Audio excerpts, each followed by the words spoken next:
Well, we're following news here. Breaking news out of Charleston. 9 people shot and killed at a church, and we have a press conference that's about to begin here. Yes, it was scheduled at 7, but it's been moved up to 6 o'clock, so we're going to tune in right now to hear the latest updates from law enforcement.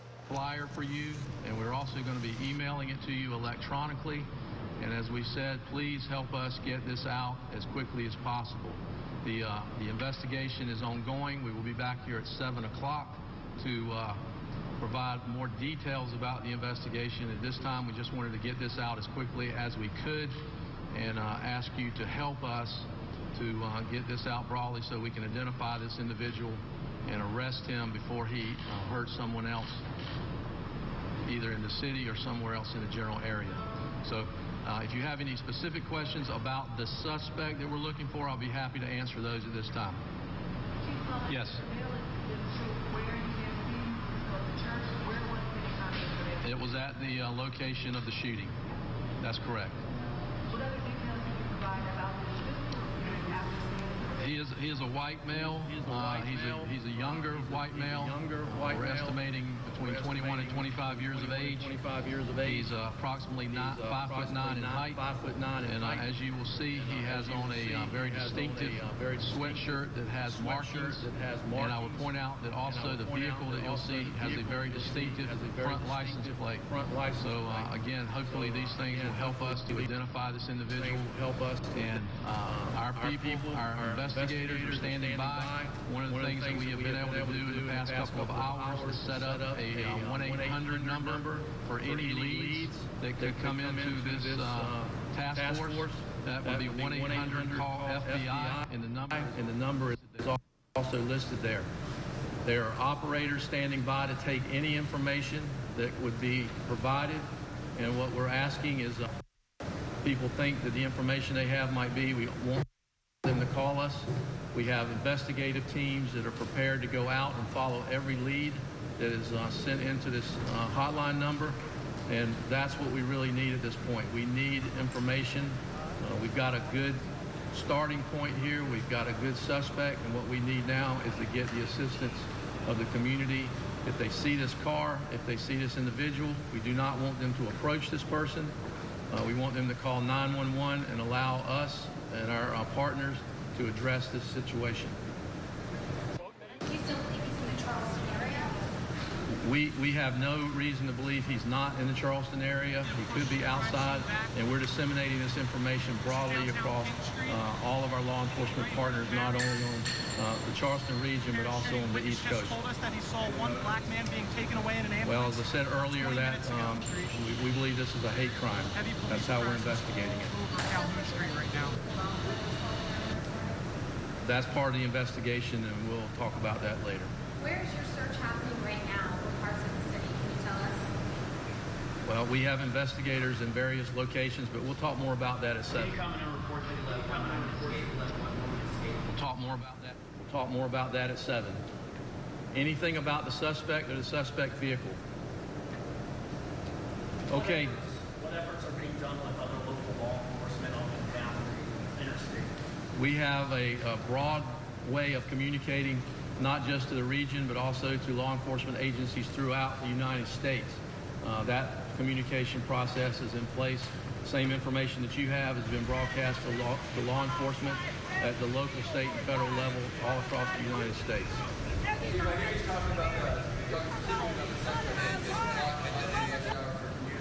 do people need to know other than what they look like? Is it safe to go out?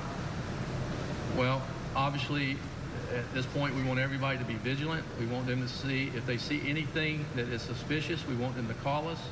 And right now, we've got teams of investigators. We have uniform officers. We have FBI agents, SLED agents all over the city, and along with our local law enforcement partners. So we'll be looking for this individual and for this car just like everyone else. This is a all-hands-on-deck effort with the community as well as law enforcement. And I think with that effort, we'll find this person quickly. So what you're saying is increased force and people should feel safe to go out and do their day-to-day routine. What I'm telling you that when people go out, they should be vigilant. They should be aware of their surroundings. And if they see anything suspicious, they should call law enforcement. What's the reward?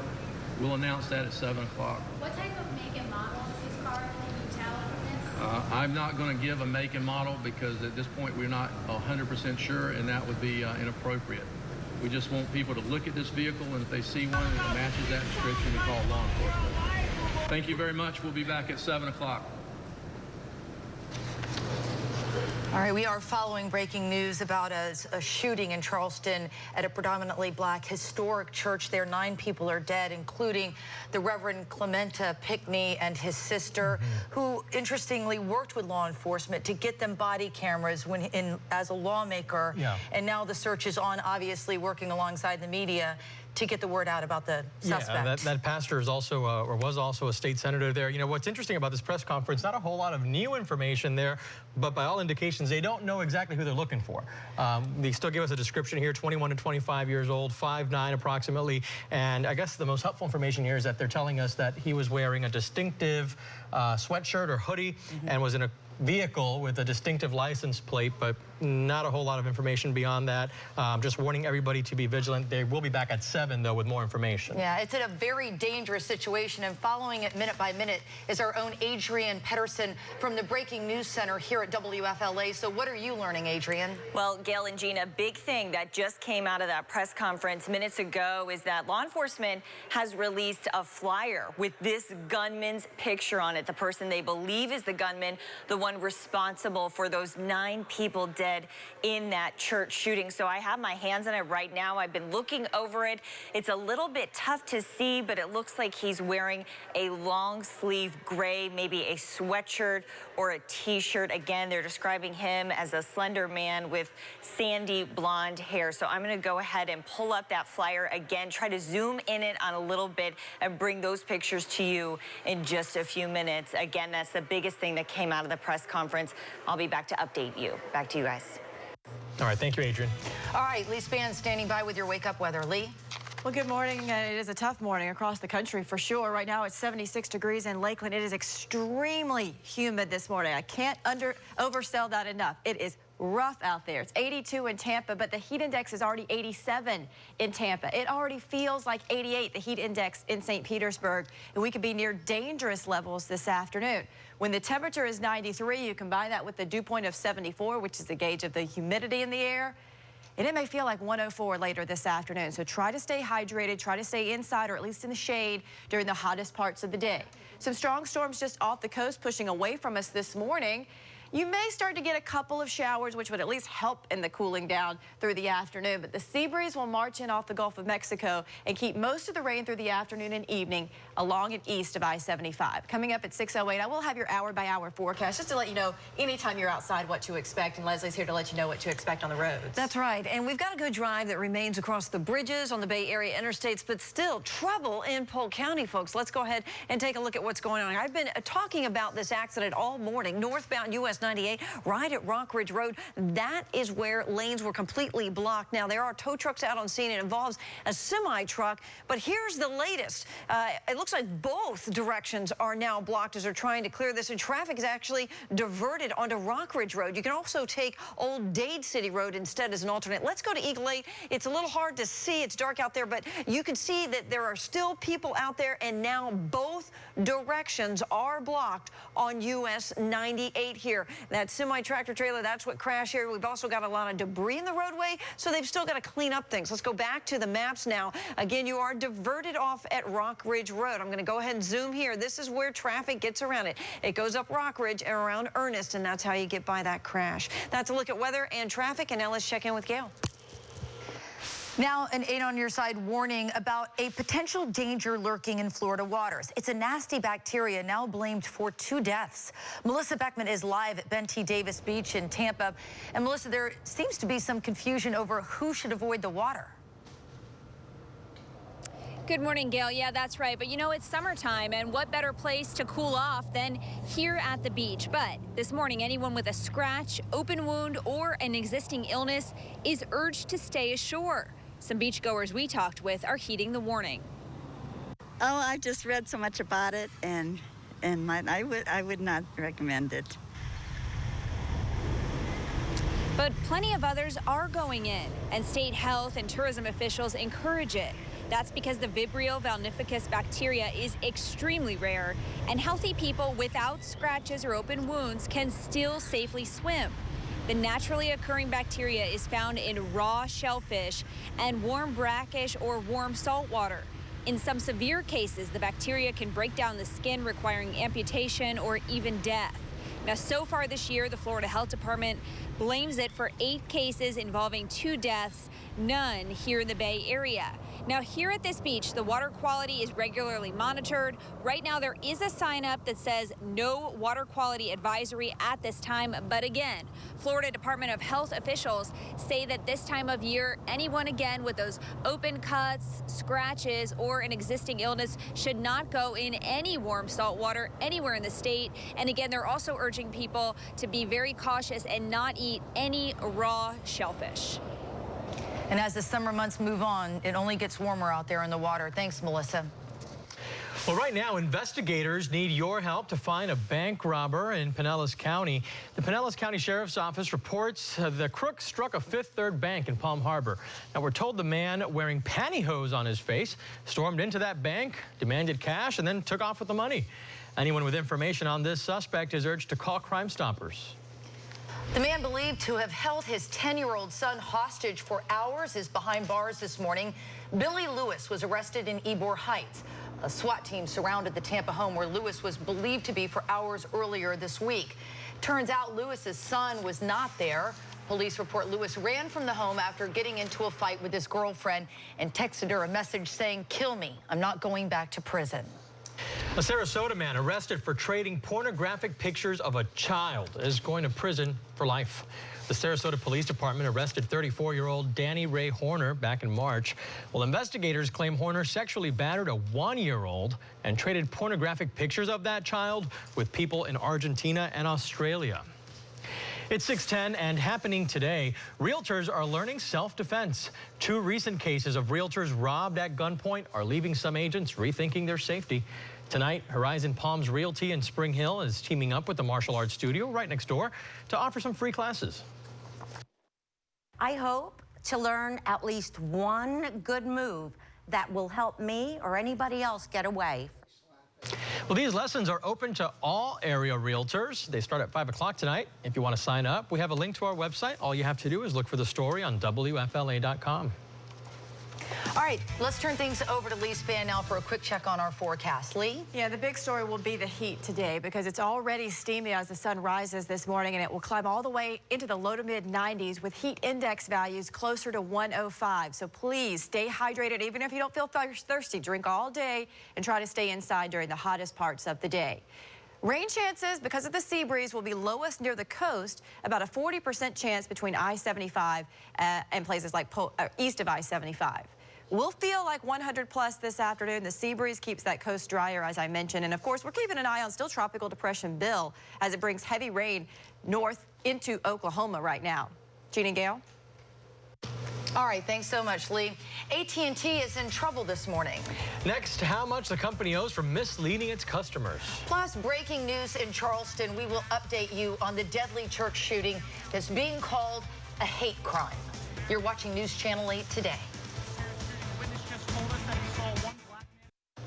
Let's go back to that breaking news right now. We're getting a better look at the gunman in the deadly church shooting in South Carolina. Yeah, let's go right back to Adrian Pedersen with a look here at the flyer just released by Charleston Police moments ago. Adrian?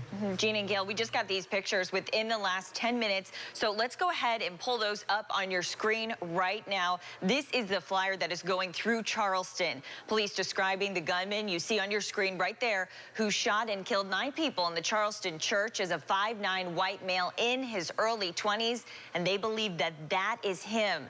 You can see he's wearing a long-sleeved gray shirt. They tell us that his face is clean shaven. He also has a bowl cut. We do also have pictures of his car, and we are seeing that that is a 4-door black sedan. So again, those pictures you're looking at right now on your screen is the flyer that is going around Charleston this morning. This gunman, of course, police believe is extremely dangerous. Now, this is being called a hate crime, but we still don't know the gunman's motive or history. The police chief plans to update us again in just about 45 minutes. And in the meantime, I'll continue to break in as soon as I get any more information. Back to you, Gene. All right, we'll keep checking back with you, Adrian. Thank you. Well, to stay up to date with us on this breaking news story that we have been following and Adrian has been following all morning long, you can get that info on the palm of your hands as well on News Channel 8 app. And now to an 8 on your side alert. Millions of Samsung Galaxy phones can be vulnerable to hackers, and there's not a whole lot you can do about it. Samsung devices have a security glitch where hackers can listen in on your calls. They can also look at your pictures, even watch you through your phone's camera. Yeah. It allows a hacker to take complete control of your phone. And that means they could delete all your pictures or your photos, kind of look at you. And that's scary, that someone could actually be looking at you through your camera. All due to a bug on the phone there. Well, experts advise you to make sure that when that update comes out, you can get it and get it installed. Till then, there's nothing you can do. Canada's government is trying to get their servers up and running this morning after being cyber hacked. Several Senate and government websites were extremely slow or just went black. The hacker group Anonymous claims they are responsible for the attack. The public safety minister assures no personal information was compromised. Tropical depression Bill is expected to stay in parts of the plains until tomorrow. Just look at what it's doing in Oklahoma. At Turner Falls, south of Oklahoma City, rain was so heavy, the falls were raging. Residents of the area are filling sandbags by the thousands to guard against flooding. Well, AT&T is facing a hefty fine this morning. The FCC wants the wireless carrier to pay out $100 million. All of this for misleading customers with, quote unquote, unlimited plans. See, an investigation found that the company intentionally slowed down the data speeds for people with those so-called unlimited plans. AT&T claims the FCC specifically allows this practice, though, and they plan on disputing the decision. The Department of Treasury needs our help this morning finding a female face for the $10 bill. The U.S. Treasury announced a woman will replace Alexander Hamilton. The department is asking for the public's opinion on social media using the hashtag #TheNew10. They plan on changing the bill in 2020. That's the 100th anniversary of women's right to vote. Well, the time right now is 6:18 on this Thursday morning. Let's turn things over to Lee Span to find out what our wake-up weather is like, and it's muggy. It really is humid, and if you're looking out into the Gulf of Mexico, you're going to see these very tall clouds, and there is a thunderstorm out there just off the coast of Pinellas and Pasco County, but it's not moving closer to shore. In fact, if anything, it's just an indication of how humid it is. 82 degrees at 8 a.m., 88 at noon, and then 93 at 4 p.m., feeling more like 103, unless you get lucky and get under one of those showers that develop. Right now, it's 82 in Tampa, it's 79 in Bradenton, 81 St. Pete. You factor in the humidity. We already have a pretty intense heat index, which is 88 in St. Pete, 87 in Tampa. So you're already breaking a sweat just walking out the door this morning. Area of high pressure is in control of our forecast, but it's a little closer to us. And what that basically means is there's not a lot of flow. Yesterday, I was talking about the flow moving east to west. Well, it's kind of a light wind day today, so we'll get the sea breeze to push inland. So a few storms develop, and most of them will be east of I-75. Tomorrow, we get a stronger west to east flow, so the rain will really be pushed all the way to the center of the state. A 30% chance both today and tomorrow, but I think really our big story for today, the heat and humidity. So be careful out there. Leslie? And our big story remains to be in Polk County, folks. We've got a big issue. We've been following this breaking traffic news out here on US 98. Earlier, all the northbound lanes were blocked, and at last check, all lanes were blocked, both directions, right here at Rock Ridge Road. What I've been telling you is to take Socrum Loop and Old Dade City Road, but you can also get around it by the detour. Let's go to Eagle 8. They're live over the problem, and you can see that this big semi-truck is on its side. It has not been uplifted, and now both south and northbound US 98 are blocked right near Rock Ridge Road. It doesn't look like they're going to be clearing that up very soon. Let's go back to the maps. Again, your alternate is Old Dade City Road, or if you just want to brave it and allow for a little bit of extra time here, it's going to get backed up as we get closer to rush hour, but right now it's not too bad. Rock Ridge is the detour. Ponderosa and Ernest Road will get you around it. Meanwhile, we've got a plethora of other problems, so you want to stay with us all morning here. In the Nokomis area, we still have a collision working where we've got injuries involved here. Pine Brook Road at Curry Lane. Over here in Sarasota, an accident northbound I-75 just past the Venice connector. That's off to the side of the roadway. Another problem spot in Sarasota, Carter Avenue at Bay Vista Street. And I just got word of a crash on Olmerton Road, not far from US 19 in Pinellas. I'll have that one coming up in my next report. Back to Gene and Gail. All right, thank you so much, Leslie. Busy morning for you. Well, it's a trip most of us would love to take. Yeah, and one cat just did, but he might be happy to be back home. Next, the mix-up that sent one little kitty on a trip to Hawaii. You're watching News Channel 8 today at 6:21.